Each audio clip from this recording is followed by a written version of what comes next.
Hi, my name is Amanda Kane, and I would like to talk to you today about vaccination.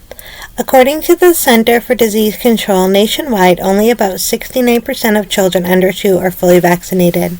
Vaccinations are a hot topic today because of the COVID-19 pandemic and the rush to get the country vaccinated against a critical health threat. With evolving scientific research and evolving scientific methods of developing vaccinations, more and more people are becoming distrustful of science. Those who are against vaccinations for themselves or their children are referred to as anti-vaxxers. One claim that many anti-vaxxers cite is that vaccines cause autism. This claim has been refuted. Vaccinations are critical to eradicating and preventing diseases for the whole society, including those who cannot be safely vaccinated. Today we are going to discuss how vaccines are important to keeping everyone in our society healthy. There are segments of the population who are especially vulnerable and unable to receive certain or all vaccination. We will discuss that there are some viruses that were considered eradicated but have made a comeback because of the low vaccination rates of citizens. Finally, we will discuss how vaccinations have been both proven safe and effective to prevent against diseases. Much of the information I am going to share with you today came from the Center for Disease Control and the National Institute of Health. Vaccines are a relatively new development. They are intended to help people create antibodies to viruses and diseases so that their bodies will be able to fight off an attack if they are exposed to one of those diseases. In the last century, vaccines have been created as an answer to some of our most deadly and disfiguring diseases, such as whooping cough, polio, hepatitis A and B, and the measles. As I have stated, only about 69% of children under 2 are fully vaccinated. Children must continue to get booster immunizations into adulthood to keep immunity to certain diseases. Children under 2 are part of the most vulnerable population of our society, and until children can be fully vaccinated, they count on the rest of the community to be vaccinated to protect them. Other vulnerable populations are the elderly, those with cancer, those with weakened immune systems, and those who are allergic to any ingredients in the vaccination.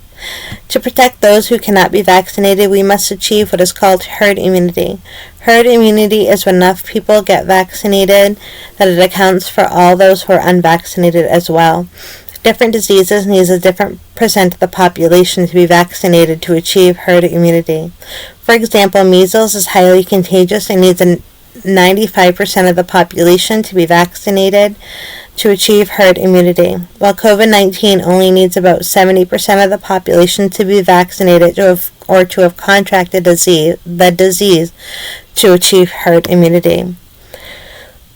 Why do we need to achieve and keep herd immunity if most of these diseases are not around anymore? According to the National Institute of Health, also known as the NIH, some diseases are making a resurgence because of lowered vaccination rates.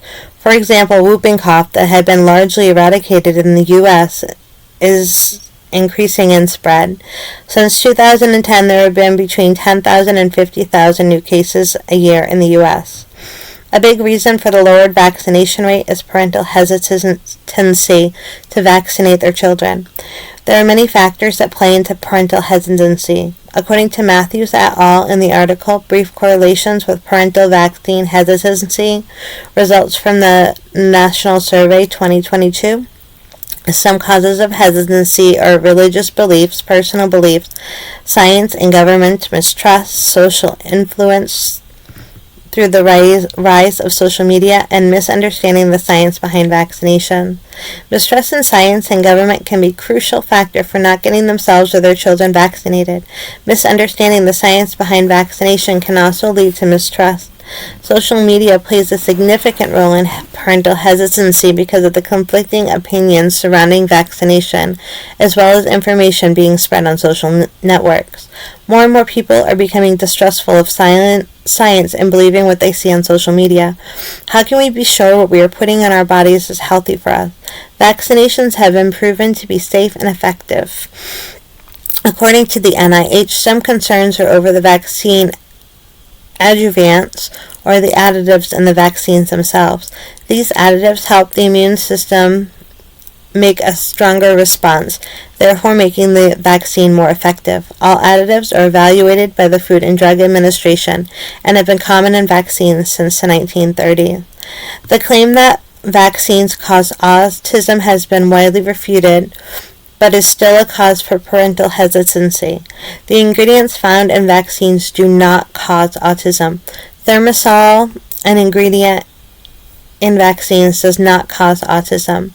Although thimerosal has been proven safe, it has been removed from many vaccines so that parents will feel more comfortable vaccinating their children.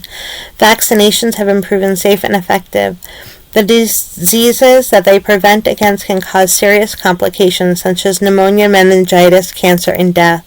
There are 14 diseases that children need to be vaccinated against before the age of 2. A few of these diseases include measles, mumps, rubella, also known as German measles, varicella, also known as chickenpox, hepatitis A, B, tetanus, and pertussis, also known as whooping cough.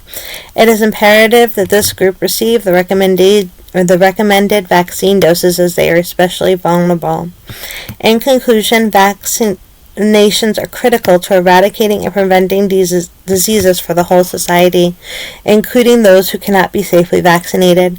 Vaccinations are an easy and important way to protect all members of our society. Social media is helping to spread distrust about vaccination. We need to find ways to disseminate accurate information about vaccination so that more people will be better informed and better able to make educated decisions about vaccinating themselves and their children. And finally, vaccinations are safe and effective and do not cause autism. The diseases that vaccines prevent are much worse to deal with than any side effects a vaccine may cause. To keep our communities safe and healthy, please get vaccinated against recommended diseases. Thank you.